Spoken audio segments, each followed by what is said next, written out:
Dear Esther, the gulls do not land here anymore. I've noticed that this year they seem to shun the place. Maybe it's the depletion of the fishing stock driving them away. Perhaps it's me. When he first landed here, Donnelly wrote that the herds were sickly and their shepherds the lowest of the miserable classes that populate these Hebridean islands. 300 years later, even they have departed.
At night, you can see the lights sometimes from a passing tanker or trawler.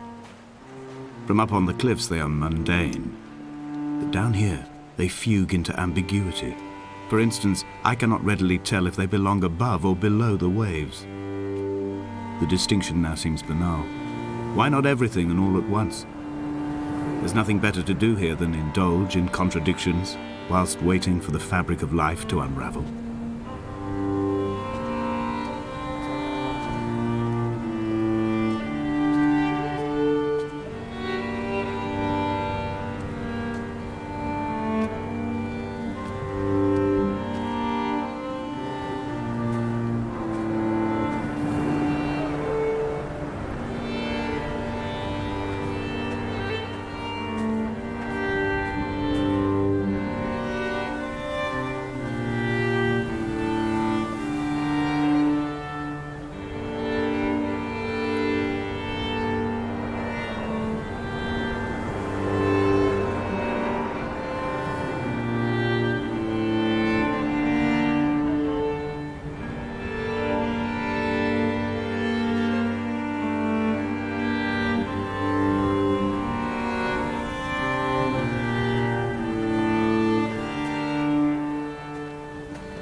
Reading Donnelly by the weak afternoon sunlight.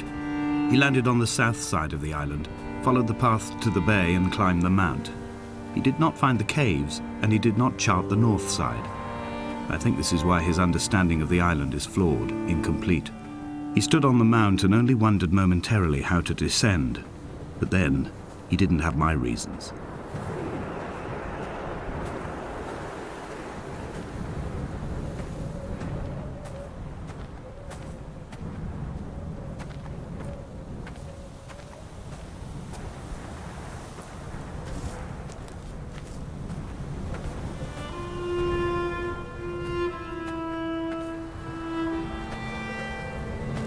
When someone had died or was dying, or was so ill they gave up what little hope they could sacrifice, they cut parallel lines into the cliff, exposing the white chalk beneath. You could see them from the mainland or the fishing boats, and know to send aid or impose a cordon of protection, and wait a generation until whatever pestilence stalked the cliff paths died along with its hosts. My lines are just for this: to keep any would-be rescuers at bay. The infection is not simply of the flesh.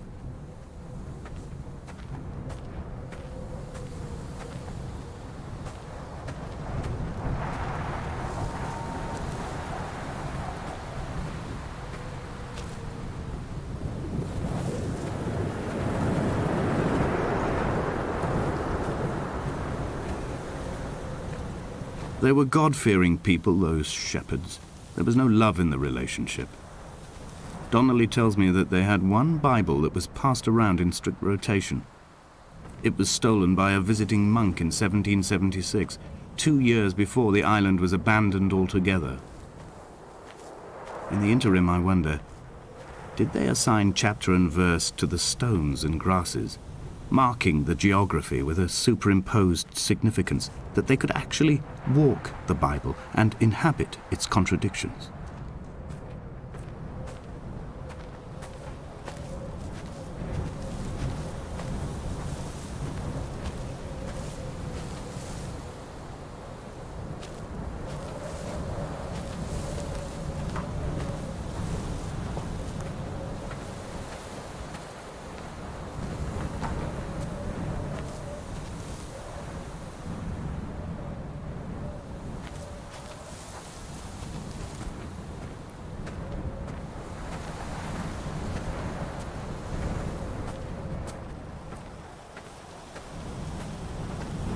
Dear Esther, I met Paul.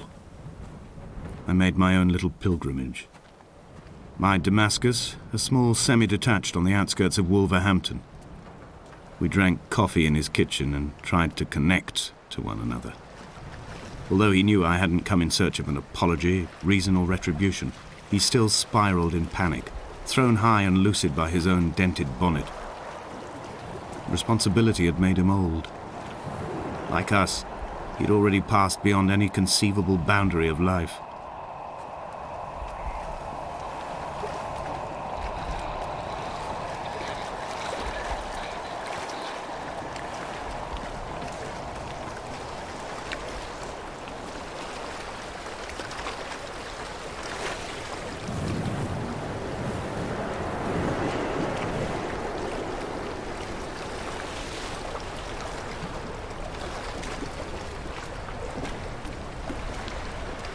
I would leave you presents outside your retreat, in this interim space between cliff and beach.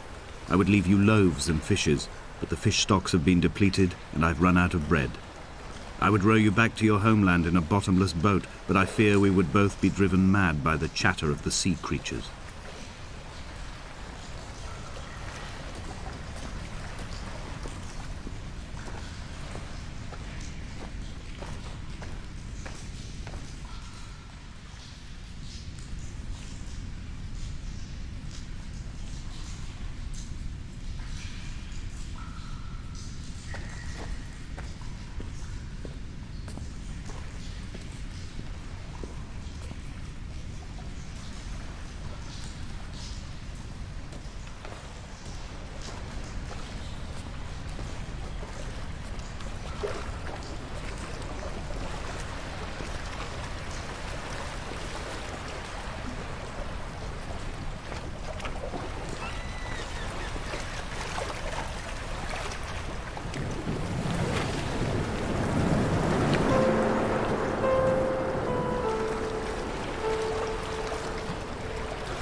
He still maintains he wasn't drunk, but tired.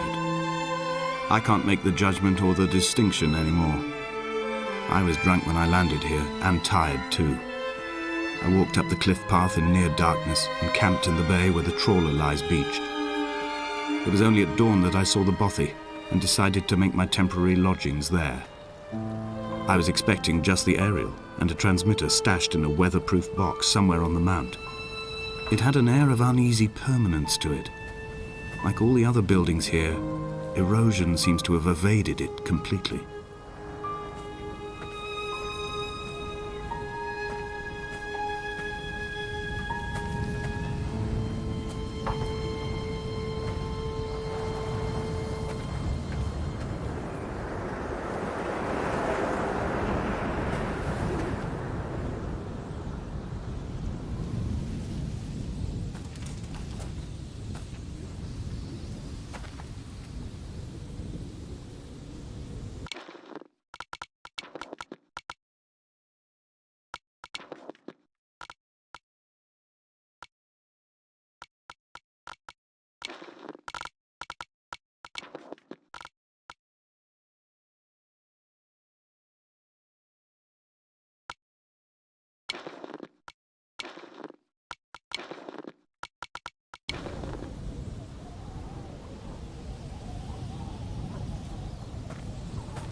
Dear Esther, I have now driven the stretch of the M5 between Exeter and Bristol over 21 times. But although I have all the reports and all the witnesses, and have cross-referenced them within a millimetre using my ordnance survey maps, I simply cannot find the location. You'd think there would be marks to serve as some evidence.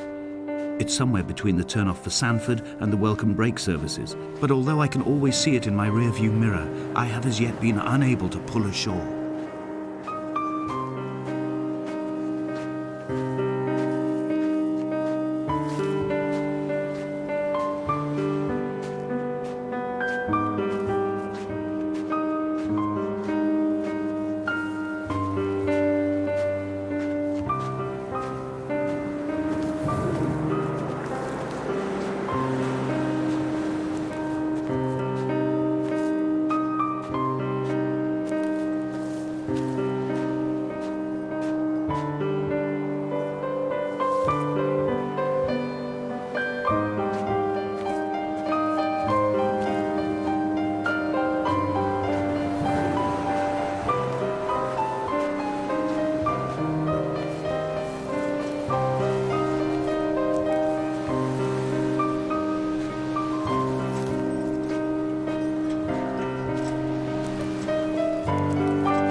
There must be a hole in the bottom of the boat.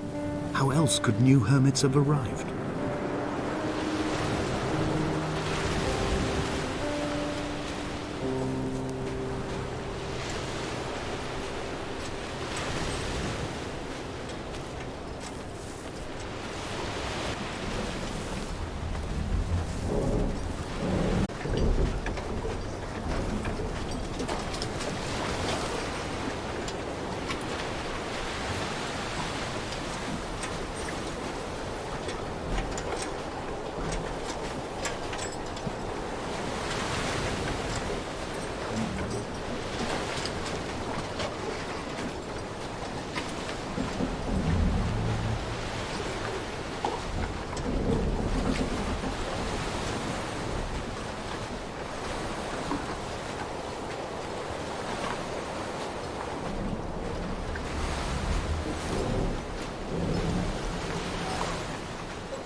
I've begun to wonder if Donnelly's voyage here was as prosaic as it was presented. How disappointed not to have found the bones of the holy man. No wonder he hated the inhabitants so.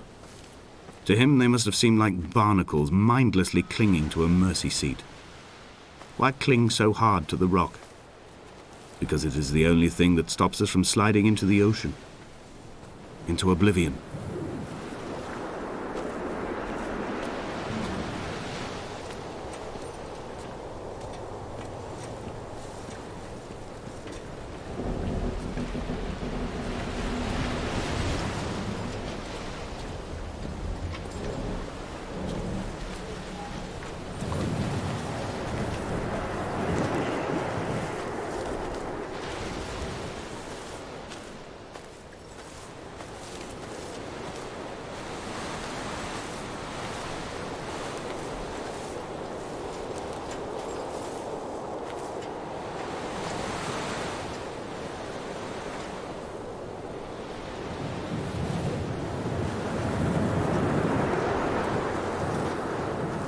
noite aí na live aí, tá aí. Os dois comentar aí, fique à vontade.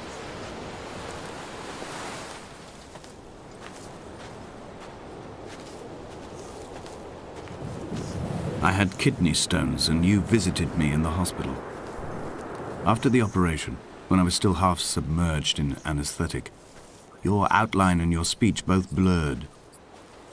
Now my stones have grown into an island and made their escape, and you have been rendered opaque by the car of a drunk.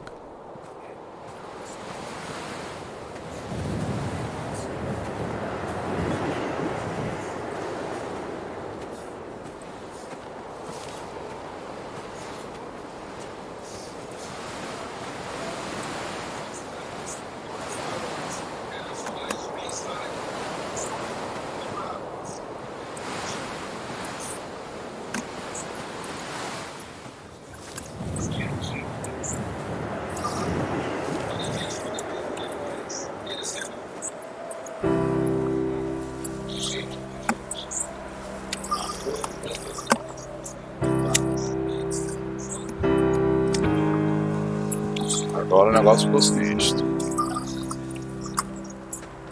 I've begun my ascent on the green slope of the western side.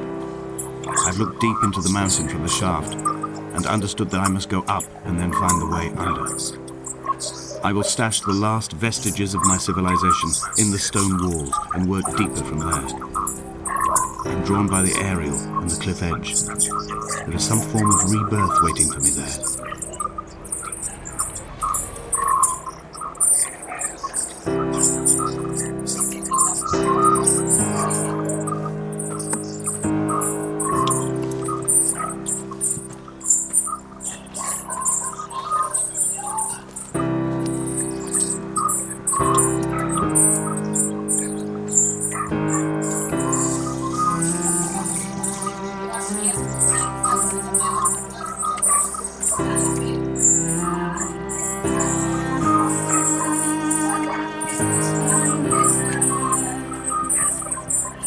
The bothy was constructed originally in the early 1700s. By then, shepherding had formalized into a career. The first habitual shepherd was a man called Jakobsen, from a lineage of migratory Scandinavians. He was not considered a man of breeding by the mainlanders. He came here every summer whilst building the bothy, hoping eventually that becoming a man of property would secure him a wife and a lineage. Donnelly records that it did not work. He caught some disease from his malcontented goats and died 2 years after completing it. There was no one to carve white lines into the cliff for him either.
My heart is landfill, these false dawns waking into the still never light.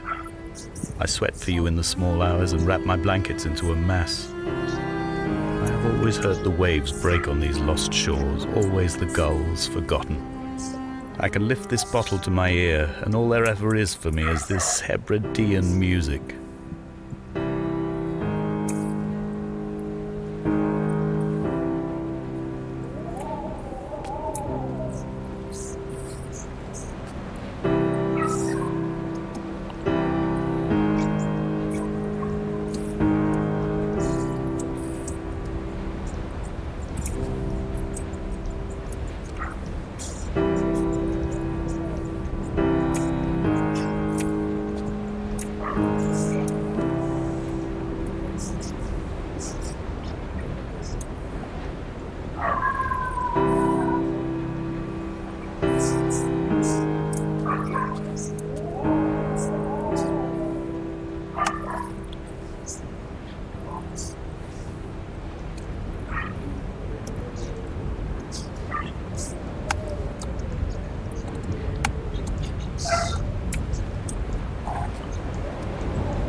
Assustar, pô.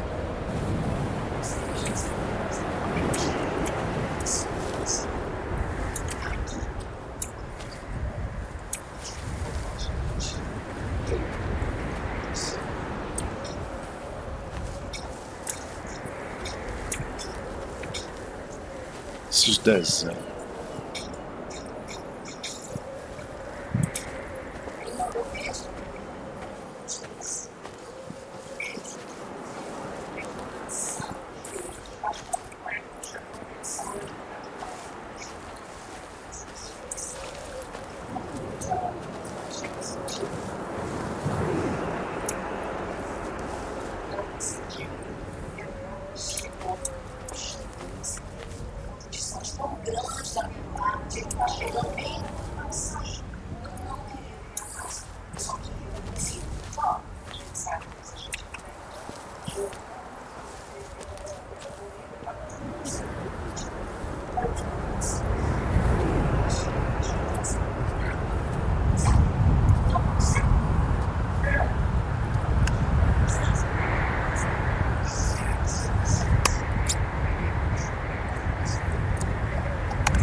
He left his body to the medical school and was duly opened out for a crowd of students 21 days after his passing. The report is included in my edition of his book. The syphilis had torn through his guts like a drunk driver, scrambling his organs like eggs on a plate. But enough definition remained for a cursory examination, and, as I suspected, they found clear evidence of kidney stones. He's likely to have spent the last years of his life in considerable pain. Perhaps this is the root of his laudanum habit. Although its use makes him an unreliable witness, I find myself increasingly drawn into his orbit.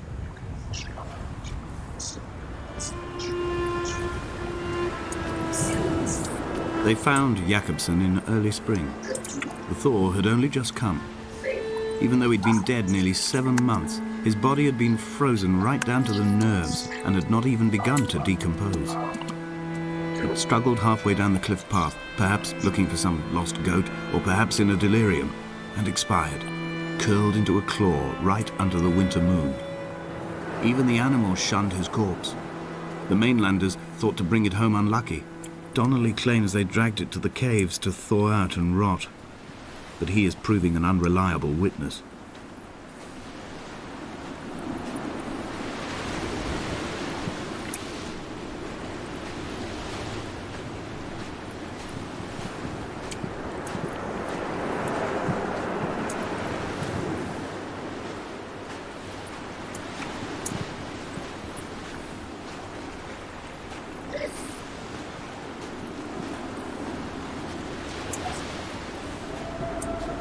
Climbing down to the caves, I slipped and fell and have injured my leg.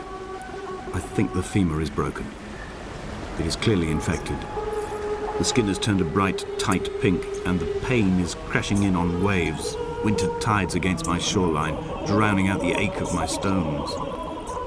I struggled back to the bothy to rest, but it has become clear that there is only one way this is likely to end. The medical supplies I looted from the trawler have suddenly found their purpose. They will keep me lucid for my final ascent.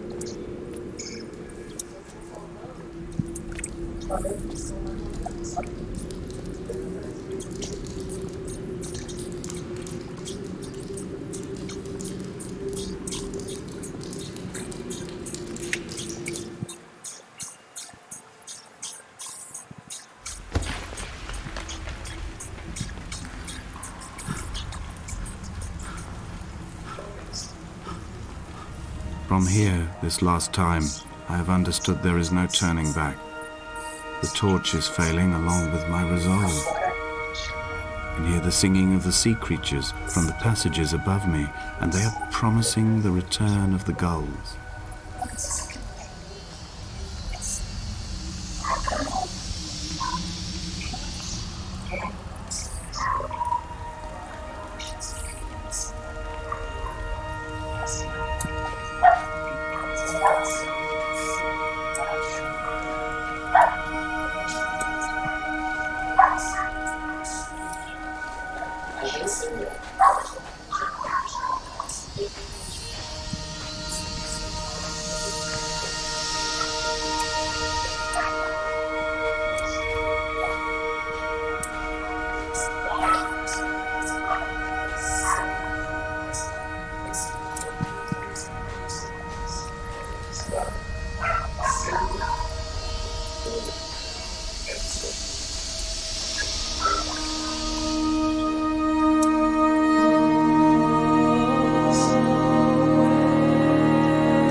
They'd stop the traffic back as far as the Sanford Junction and come up the hard shoulder like radio signals from another star. It took 21 minutes for them to arrive. I watched Paul time it to the second on his watch.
Placa de vida, vamos dar uma olhada, né?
the caves are my guts, this must be the place where the stones are first formed.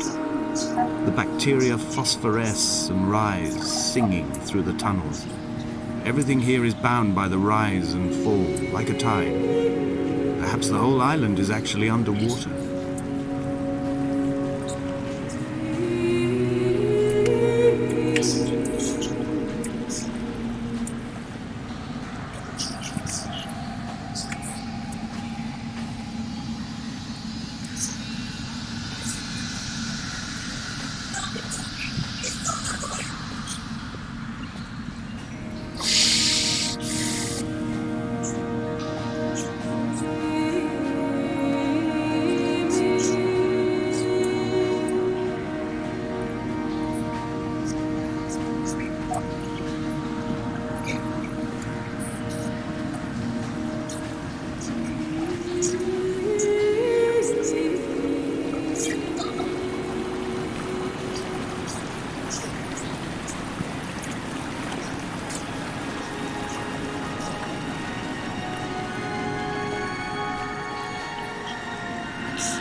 This cannot be the shaft they threw the goats into. It cannot be the landfill where the parts of your life that would not burn ended up. It cannot be the chimney that delivered you to the skies. It cannot be the place where you rained back down again to fertilize the soil and make small flowers in the rocks.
Assim como você também. Não esqueceu que você me disse absolutamente nada.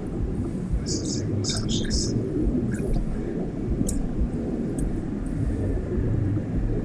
Quer saber?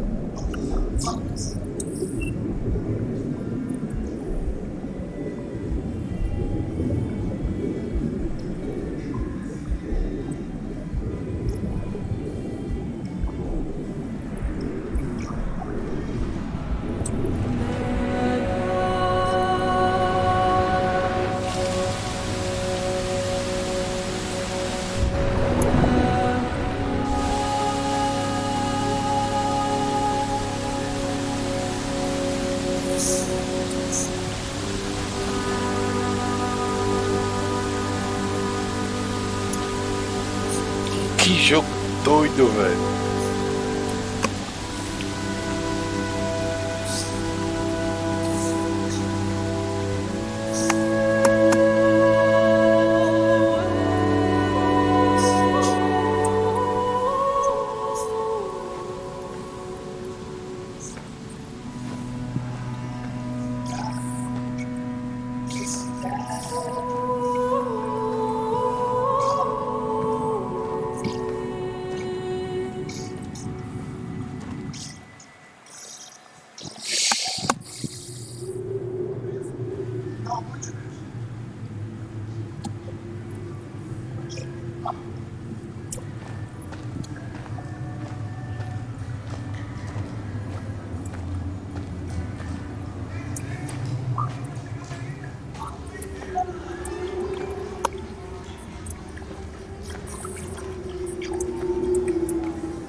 I sat here and watched two jets carve parallel white lines into the sky. They charted their course, and I followed them for 21 minutes until they turned off near Sanford and were lost. If I were a gull, I would abandon my nest and join them. I would starve my brain of oxygen and suffer delusions of transcendence. I would tear the bottom from my boat and sail across the motorways until I reached this island once again.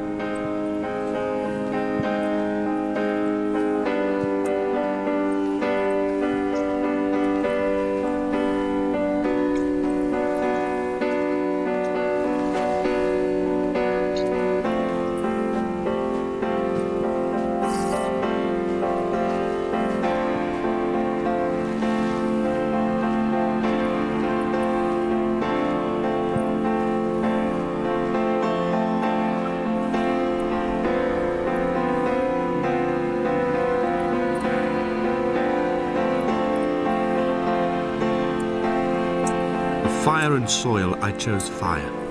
It seemed the more contemporary of the options, the more sanitary.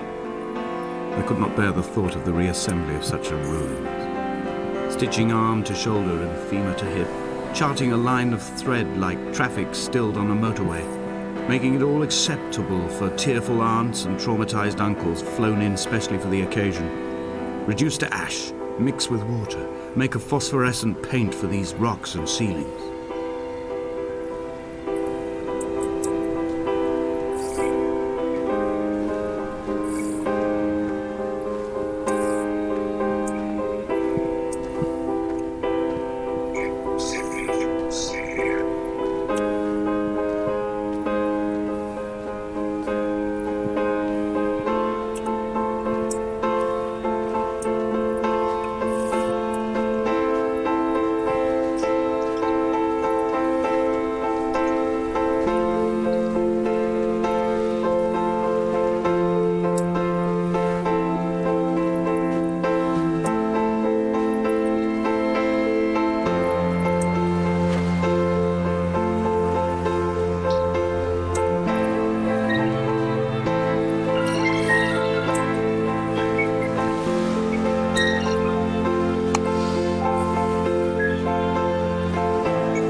a quieren caer.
There were chemical stains on the tarmac, the leak of air conditioning, brake fluid and petrol.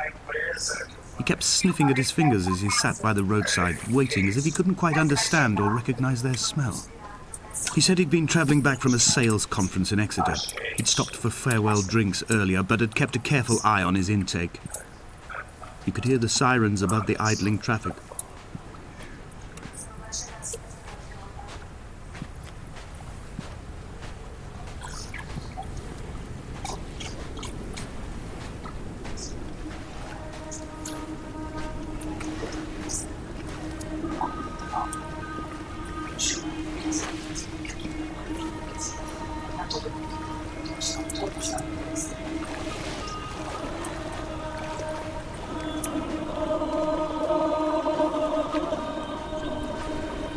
From here, I can see my armada. I collected all the letters I'd ever meant to send to you, if I'd have ever made it to the mainland, but had instead collected at the bottom of my rucksack, and I spread them out along the lost beach. Then I took each and every one, and I folded them into boats. I folded you into the creases, and then, as the sun was setting, I set the fleet to sail. Shattered into 21 pieces, I consigned you to the Atlantic, and I sat here until I'd watched all of you sink.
I will drag my leg behind me. I will drag it like a crumpled hatchback, tires blown and sparking across the dimming lights of my vision. I'm running out of painkillers and am following the flicker of the moon home. When Paul keeled over dead on the road to Damascus, they restarted his heart with the jump leads from a crumpled hatchback. It took 21 attempts to convince it to wake up. Porra, que...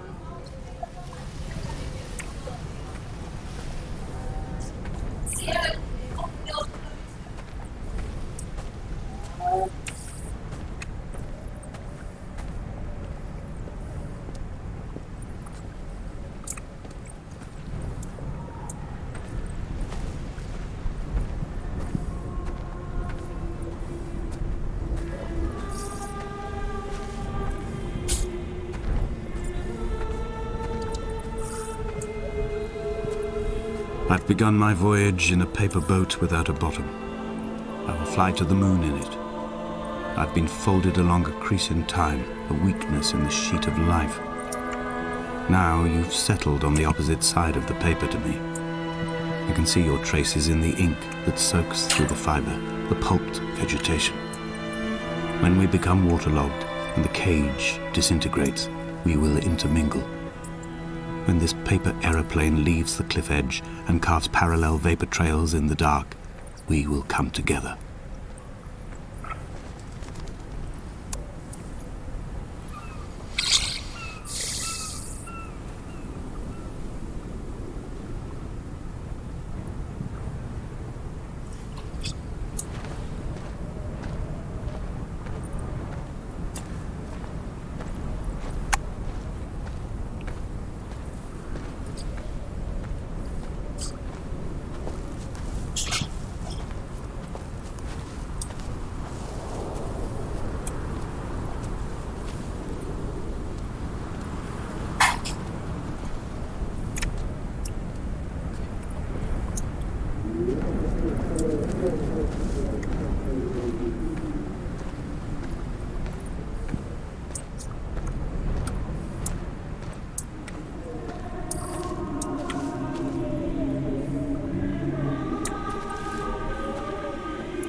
If only Donnelly had experienced this, he would have realized he was his own shoreline, as am I. Just as I am becoming this island, so he became his syphilis, retreating into the burning synapses, the stones, the infection.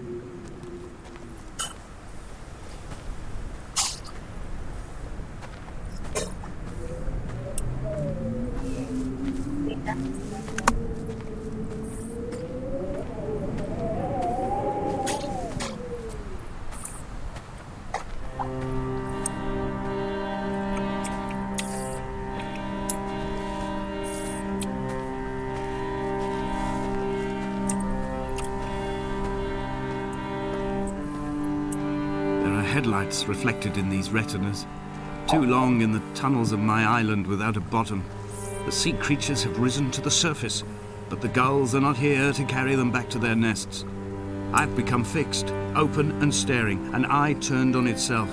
I've become an infected leg whose tracking lines form a perfect map of the junctions of the M5. I will take the exit at mid-thigh and plummet to my Esther.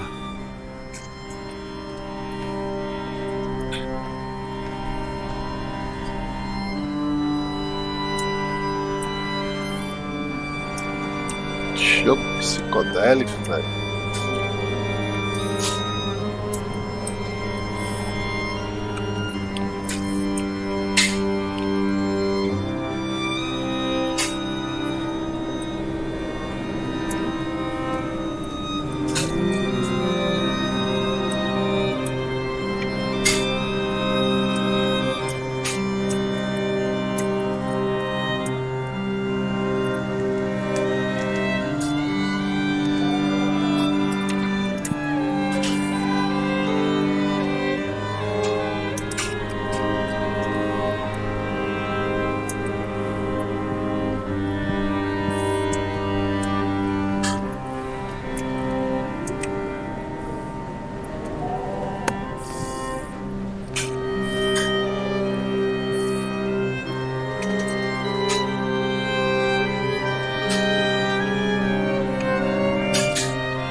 blind with panic, deaf with the roar of the caged traffic.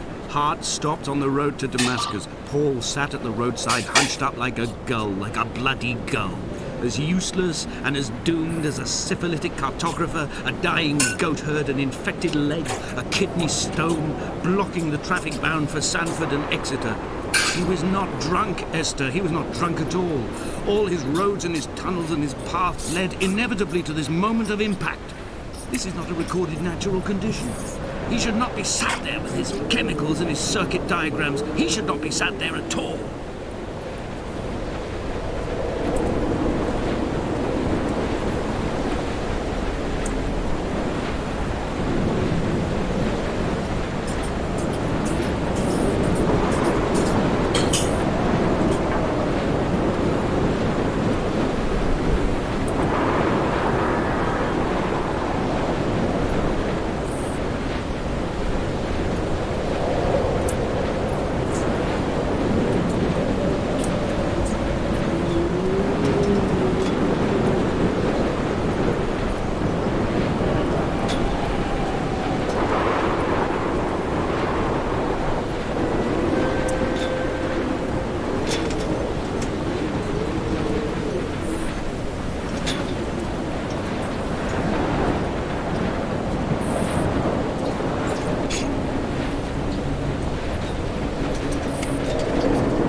I am the Ariel.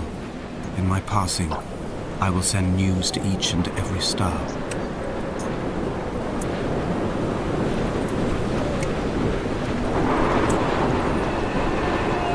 Dear Esther, I have burnt my belongings, my books, this death certificate. Mine will be written all across this island. Who was Jakobsen? Who remembers him? Donnelly has written of him, but who was Donnelly? Who remembers him? I have painted, carved, hewn, scored into this space all that I could draw from him. There will be another to these shores to remember me.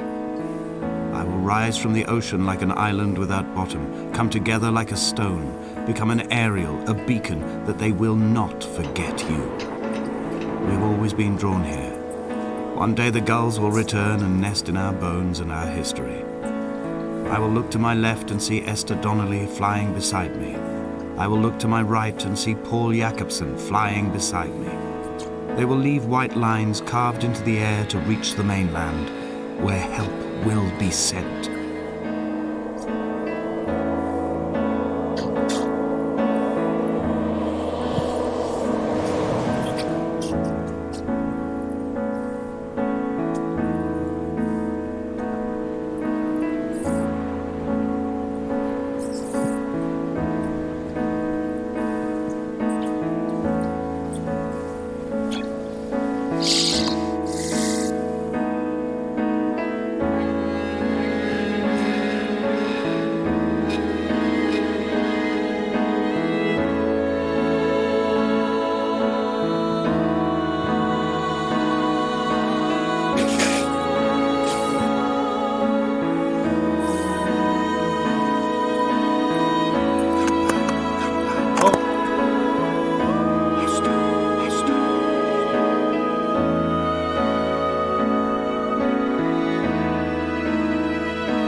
come back.